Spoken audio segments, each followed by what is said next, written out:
The Senate has suspended Senator Ningi over his remarks about the 2024 budget. However, the upper legislative chamber was thrown into chaos, exposing cans of worms as the Senate confronted Ningi and his accessory, Senator Suleiman Kawu. Arise correspondent Omar Bazwaye tells us more. I'm not afraid of anything. Senator Abdul Ningi's interview with BBC Hausa Service had sparked all the controversy after it accused the Senate and by extension the National Assembly of approving a 25 trillion naira budget while the federal government was implementing another budget valued at 28.7 trillion naira. Senate on Tuesday officially confronted Ningi over his claims as amplified by another Senator Suleiman Kawu. The move created a chain of reactions, exposing oozing cans of worms. Senate would have better kept secret. Senator Adiola Olamileko from Ogun West, who supervised the budget as chairman of Senate Appropriations Committee, brought up the matter before the Senate on the grounds that his privilege has been badly bruised by the action of Senator Ningi, calling on the Senate to wield the big stick on him.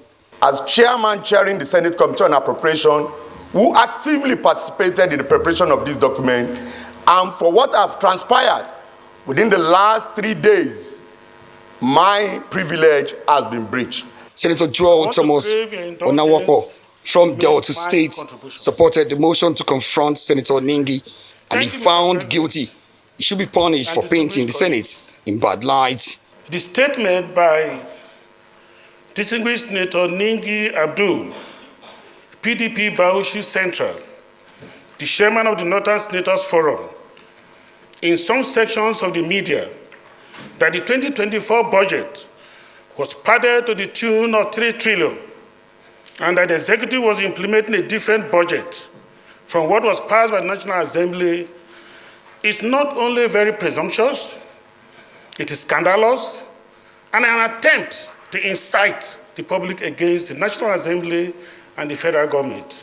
Senate then dissolved into a committee of the whole. Armed with the transcribed English version of Ningi's interview, Olamileko went to work to dismantle Ningi's claim, explaining that the 3 trillion naira he alluded to were actually statutory budgets of agencies on first-line charge, the details of which are not usually captured in the national budget document. Agencies such as 1, the judiciary. The judiciary budget details is not contained in this document. 2, the National Assembly. The National Assembly budget details is not contained in this document. And it's no new thing. I have here a copy of the last 3 budgets that was passed, 2021, 2022, 2023. All the details of these agencies I've mentioned are not contained in this document. Ningi came prepared with heaps of documents. He hopes to prove his point, but he had no answers to Olamilekon's revelations. He also did not deny making reference to 2 separate budgets, one with 25 trillion naira and another with 28.7 trillion naira, when confronted by the president of the Senate, Godswill Akpabio. Instead, Ningi veered into the innermost secrets of the Senate, exposing dirtiest linens and throwing even more allegations, especially about disparity in constituency allowances of senators. We discovered some senatorial districts in this particular document. Some senatorial districts have up to 120 billion, and my senatorial district has just 2 billion. Senator Jaribe Agam Jaribe's follow-up statement that some senators received as much as 500 million naira for constituency projects added fuel to the burning flames in the Senate. If we want to go into those issues, all of us are culpable. Some senators here, so-called senior senators, got 500 million each. I am a ranking senator, I didn't get. Did I go to the press? I didn't get. Most of you got. And yes, if we want to go into those issues, excuse me, if we want to go into those issues, yes. So I think that Senator Ningi From that moment on, total commotion, absolute confusion reigned in the Senate, forcing the Senate President Abaribe on his feet in a frantic attempt to call the senators to order. The dust finally settled, and Jaribe clarified on the issue he had earlier raised. I was drawing from the statement Abdul Ningi made to me. He came to me to say there were discrepancies in the budget, and I said, let's go and see the Senate President. We went together. The Senate President told him to bring details, and that was the last I heard of it. But he told me that as a senior senator, he got extra 500 million in the budget. And I'm saying that he's not supposed to be the one to come here to speak the way he is speaking or go to the press. Senate subsequently returned to the motion against Ningi and Senator Kawu, who had become an accessory in the matter for helping to spread Ningi's false allegation about the budget on the WhatsApp platform of Northern Senators Forum. At this point, it had become clear that Senator Ningi was fast sinking and needed to be saved.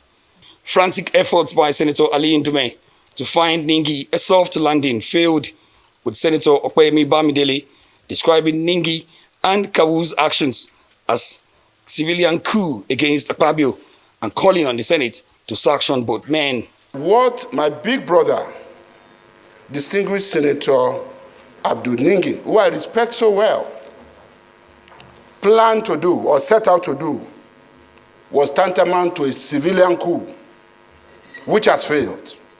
And in doing this, he wanted to use the platform of Northern Senators Forum. But it was Senator Jimoh Ibrahim that pulled the trigger when he asked the Senate to slam Ningi with 12-month suspension and caution Kawu. Suspend his entitlement and privileges as senator of the 10th Assembly or 10th Senate and make him stay away from the National Assembly during the period of suspension. The prayer to suspend Ningi was eventually relaxed 3 months, with the possibility of being waived if he tenders an unreserved written apology to the Senate.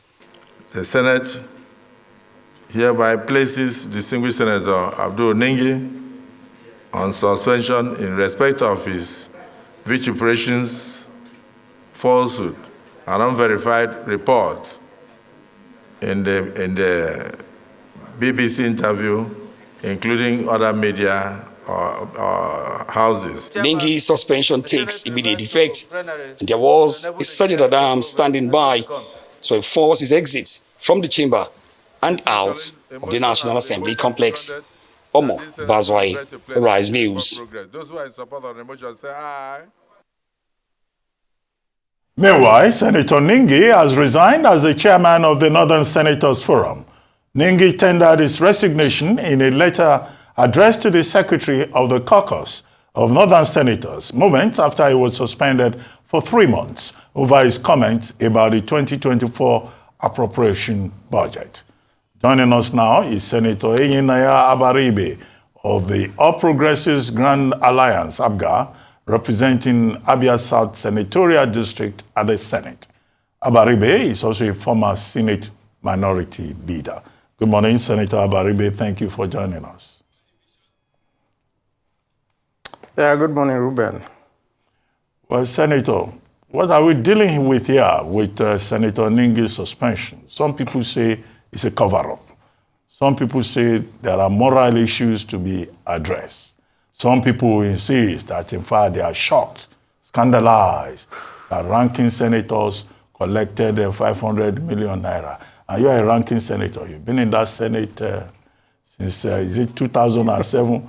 Please let us know. Did you also collect 500 million naira, and for what?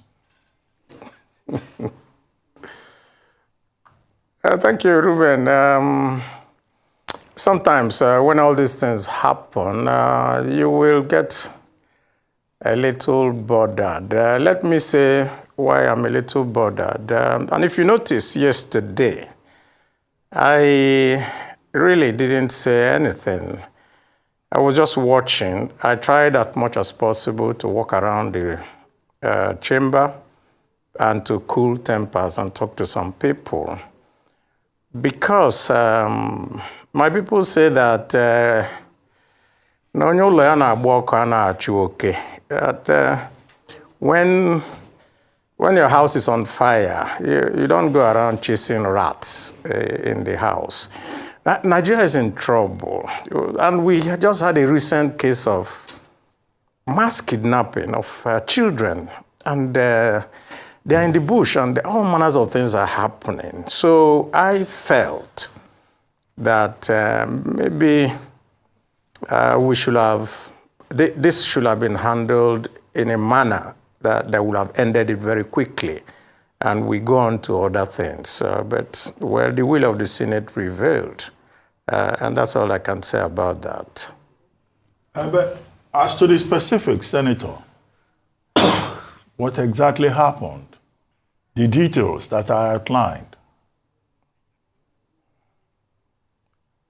Do you consider... I can say this. Yes. Okay.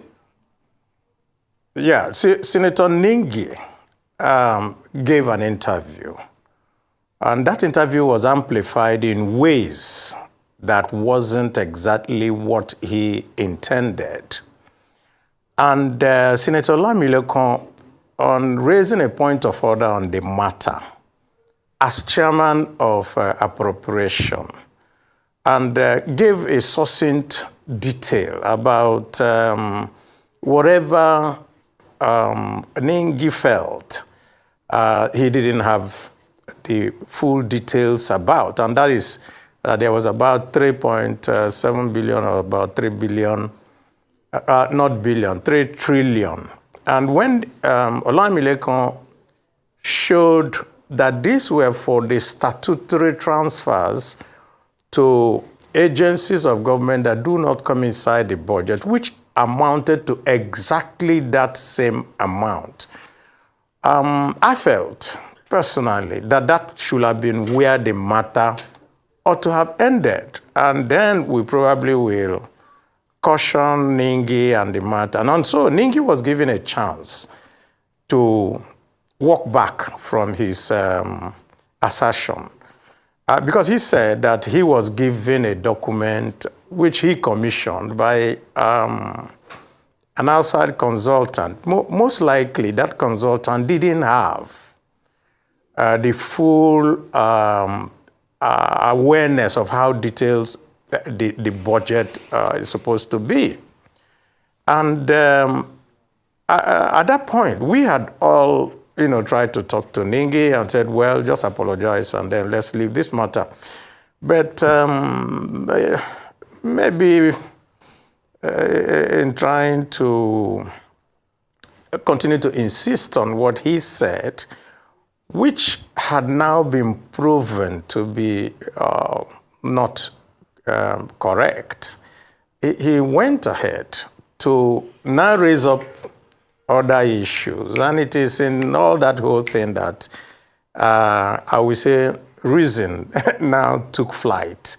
And once it comes to this kind of point, there will be emotions, there will be so much things going in and out. And then, of course, people can say things that they will say, oh, I never meant what I said, and so forth. And right.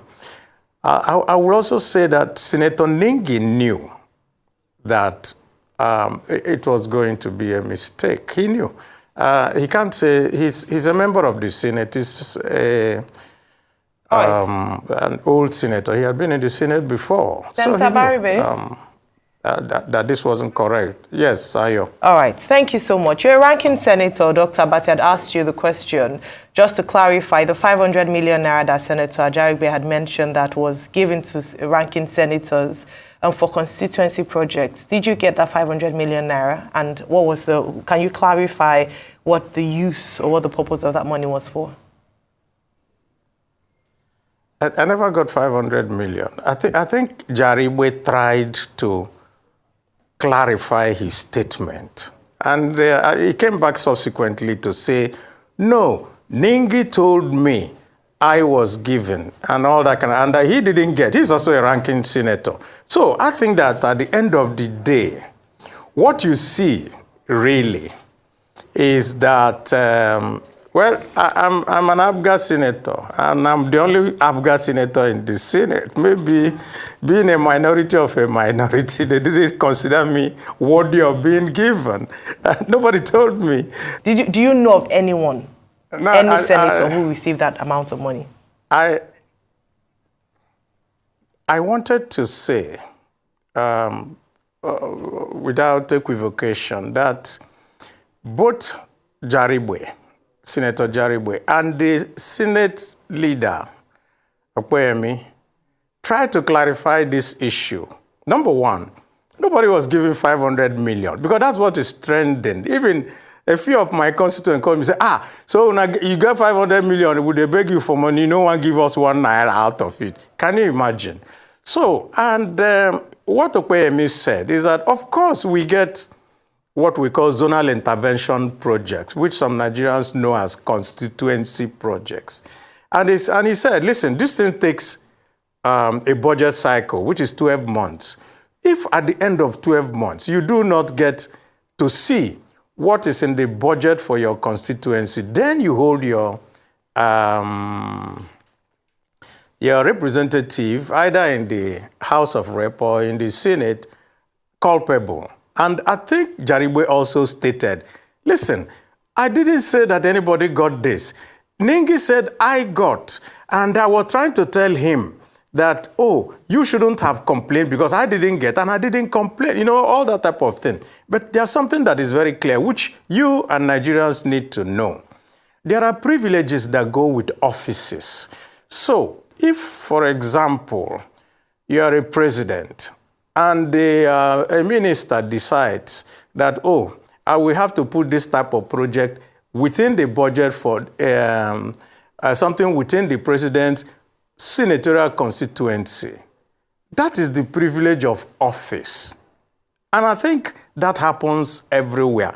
As a chairman of the Southeast senators during the time of Buhari, I remember that we fought a pitched battle against the Minister of Transport at that time. And we said to him, you cannot give Southeast a single carriage and then you give standard rail gauge and go and build it from Daura to Agadez or somewhere in the north then. And he said, why should Nigeria spend that kind of money when our own people are not getting? You see, those are the kind of privileges that you see when you are, you know, at the top of the heap in Nigeria. And I think what Abaribe meant to say was that, oh, some people enjoyed certain privileges here.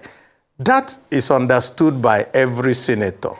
And I do not think that the intent was just to let Nigerians say, oh, a can of worms have been opened, and then, of course, I'm reading all manners of things. Oh, and my very good friend Rufai with you, they say, they should have let Lingi talk. They should have, I mean, what else was he going to say? No, but I would like to insist on that, Senator. I would like to insist on that. You see, Senator, you know, I like your... hang on a minute. I like your philosophical Igbo adages, and I was ready for you as regards those Igbo adages this morning.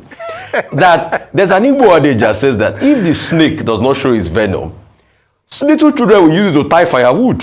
And that's the truth of what is happening between the government and the people. So that's why we are just here to be able to settle all of this.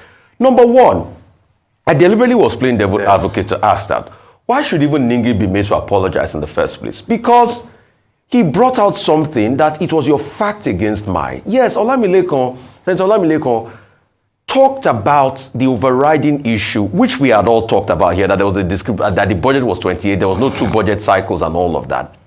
But there were other substantive matters Ningi was talking about as regards the skewed nature of the budget to some constituent over the other. Also, the fact that, I mean, padding, duplication, I mean, we've been able to highlight some. Padding also means when frivolous things are added to be able to make something more rounded. Take, for instance, the money I mark for traditional rulers and all of that, you know, other duplication and things like that, which are the substantive matter in the budget, which we felt we should have looked at that Ningi's document to be able to scrutinize. Hence that first question. Second question now, you've been able to clarify. And why was Abaribe shut down when he talked about the 500 million? We know it went to constituency projects, all right? Why were some giving over the others? Because this is the same Senate, that the same Senate president was saying that was caught on microphone, that we're going to send prayers to your accounts. I don't know if you received those prayers too. Maybe you can tell us about those prayers too. So it is these discrepancies a lot of people ask. I don't know if you want to unbundle all of this for us and give some clarity. Yes, let me attempt to give some clarity. And what you say, we start from first base. People do not like, and people already have a resentment against both the Senate and the government. And that is understandable because things are difficult. And some of us have been screaming and shouting and saying, can we deal with the substantive issue? And I have also tried to clarify, to say that all fingers are not equal, and that by privilege of office, certain people will get and normally do get. Not every senator gets an equal amount. And I'll just give you an instance. Every zone, there are 6 zones in the country, every zone gets for each zonal intervention 10 billion. Now, if you're from the Northwest zone, because you have 7 states, necessarily a senator will get less than me who come from 5-state zone. Now, because it's 10 billion for each person equally, I get, my state, Abia, gets 2 billion. And if we now break it up into both the Senate and the House, the Senate getting 40% and the House getting 60%, I get about 266 million as a constituency, zonal intervention. The person in Northwest had that 7 states necessarily gets less, about 100 and something. So you will see that ab initio, things are not equal. So it doesn't make sense for us when we want to make analysis to say every constituency must get an equal amount. So when you are a Senate president, when you're a deputy Senate president, when you're a Senate leader, and when you're and all that, necessarily, because of your office, you get a little more than your colleagues. But this is not what you complain about. What you're talking about is that you look at this in the budget, you see duplications.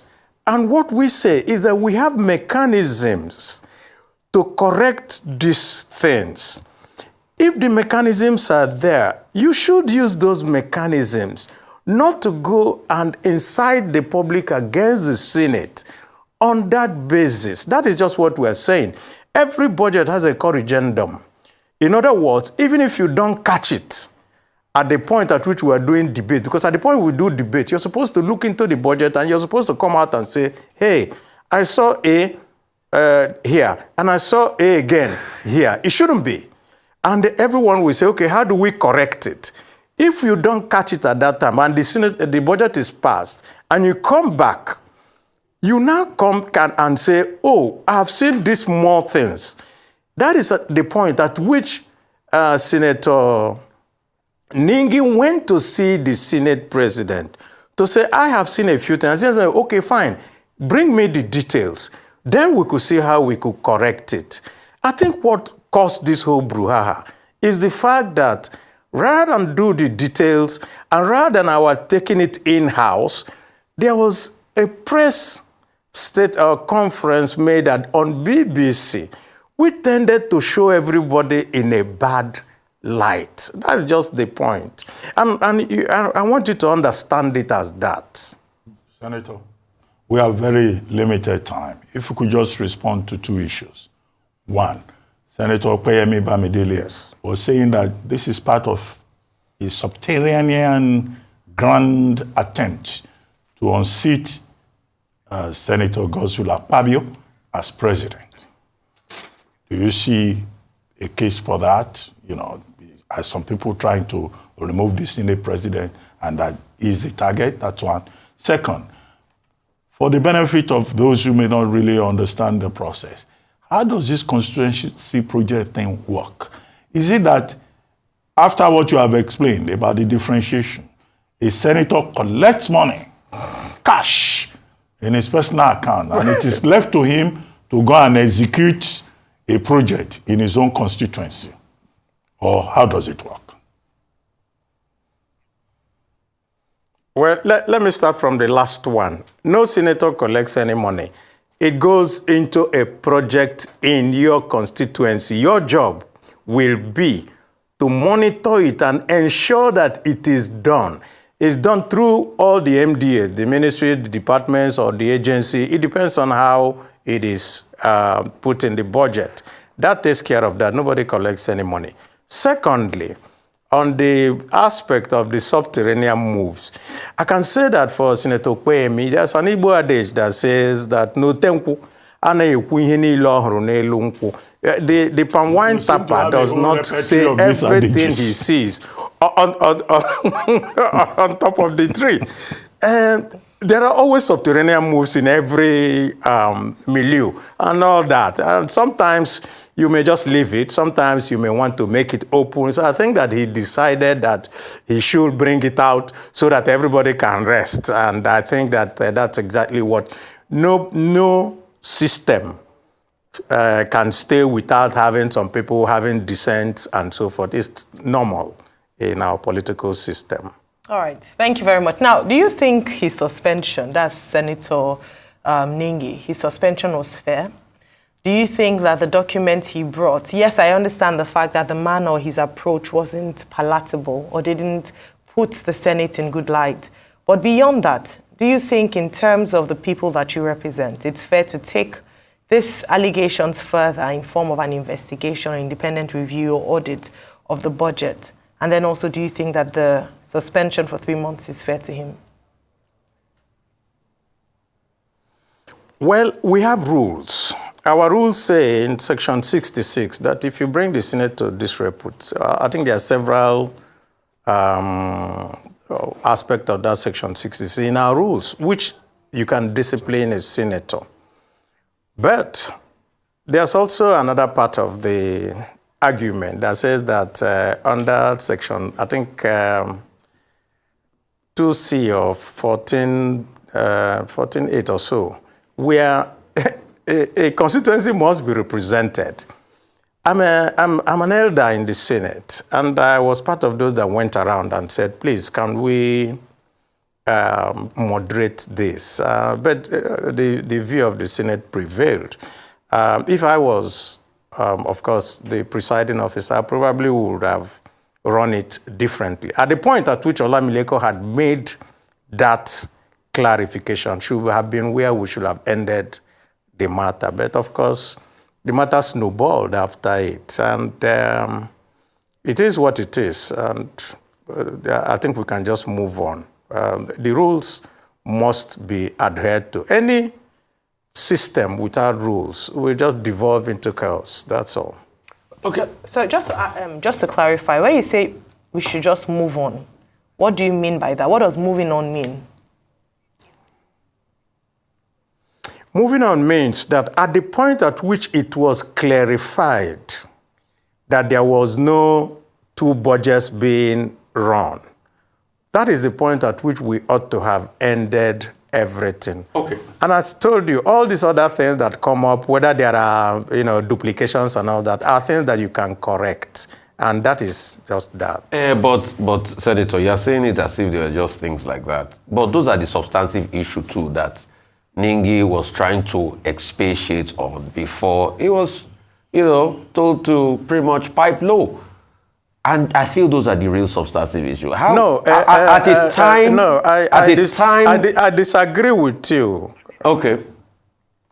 No, at a time where the overarching issue, Olamileko had cleared that, Ningi started now digging deep.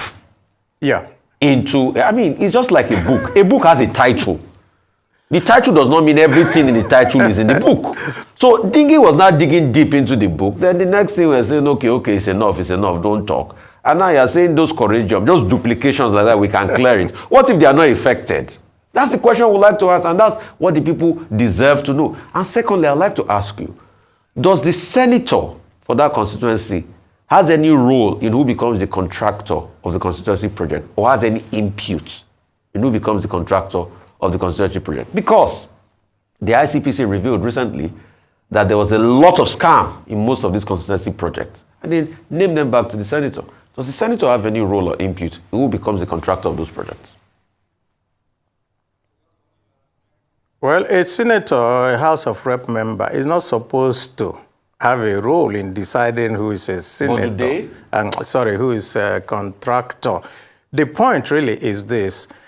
People bid for jobs, people go through, and then there's awards that are given. So how do they now determine?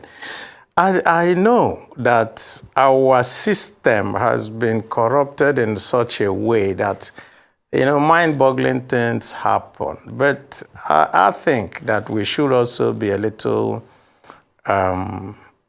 circumspect when we want to make allegations of this nature.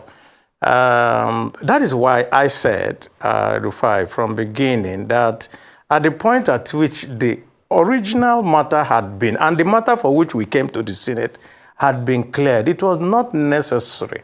In order to try to say, I know a lot of things, then you dig into things that will just continue to snowball.